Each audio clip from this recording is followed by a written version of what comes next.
গোটা সেদ্ধ এটি কিন্তু বাঙালিদের এক ঐতিহ্যবাহী রান্না। এটি অনেকেরই থাকে, আবার অনেকেই হয়তো জানেন না। আজকে এর ফুল রেসিপিটি দেব। প্রথমে আলু, তারপরে রাঙা আলু হালকা তেলে কিন্তু ভেজে নেব। খুব কড়া করে কিন্তু ফ্রাই হবে না, হালকাভাবে। এখানে বেগুনগুলো, গোটা বেগুন মাঝখান থেকে চিড়ে ভালো করে আমরা ভেজে নিলাম। তারপর একটা মশলা রেডি করব। এর মধ্যে আছে জিরে, ধনে, আদা, গরম মশলা, শুকনো লঙ্কা, কাঁচা লঙ্কা পেস্ট করে সেটি ভালো করে আমরা ভেজে নেব। তেজপাতাও আছে। তারপর একটা বড় ডেচকিতে, আপনারা যেমন বানাবেন তেমন ডেচকিতে নিয়ে নিতে হবে। সেখানে আমরা 5টা টোপাকুল দিয়েছি, টক কুল যেটাকে বলে। 5টা সিম আছে, 5টা কড়াইশুঁটি আছে, আর তার মধ্যে দিয়ে দিয়েছি বিনি কড়াইগুলো। হালকা ফুটে এলে তারপরে আমরা দিয়ে দিচ্ছি এখানে মটর কড়াইগুলো, যেইগুলো আমরা ওভারনাইট কিন্তু ভিজিয়ে রেখেছিলাম। তারপরে আন্দাজ মতো নুন দিয়ে দেবার। এখানে দেখুন আমাদের দুজন দর্শক কিন্তু বসে আছে পোষ্য।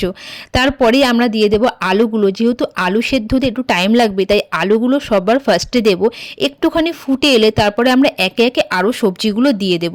আর এখানে কিন্তু খুব ভালো করে নাড়াতে হবে বারবার। আর এখানে আমরা দিচ্ছি পালং শাকের ডাঁটা। পালং শাক কিন্তু দিচ্ছি না, শুধু ডাঁটাগুলোই দিচ্ছি। দিয়ে ভালোভাবে আমরা নাড়িয়ে চাড়িয়ে নেব। তারপরে দিয়ে দেব গোটা শিম। এগুলোও কিন্তু জাস্ট হালকা তেলে একটু ফ্রাই করা আছে, খুব বেশি কিন্তু ভাজা হবে না। তারপরে দিয়ে দেবো মটরশুঁটি, এইগুলো জাস্ট অল্প তেলে ভাজা।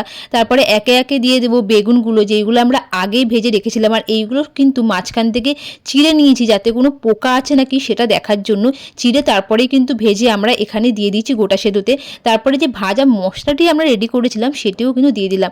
দিয়ে ভালোভাবে এটা নাড়াতে হবে। আর এখানে কিন্তু আমরা শেষের দিকে গুড় দিয়েছি, আপনারা চিনিও দিতে পারেন। এটি কিন্তু আপনারা দিলে স্বাদটা একটু বেশি বেড়ে যাবে। মিষ্টি কিন্তু আমরা সব ঘটিরাই দিয়ে থাকি। আর এটা যেহেতু একটু ঘটির বাড়ির রান্না, তাই কিন্তু এতে একটু মিষ্টি যাবেন। প্লিজ এইটা নিয়ে কিন্তু কেউ কটূক্তি করবেন না। সব শেষে আমরা দিয়ে দিয়েছি ঘি আর গরম মশলা।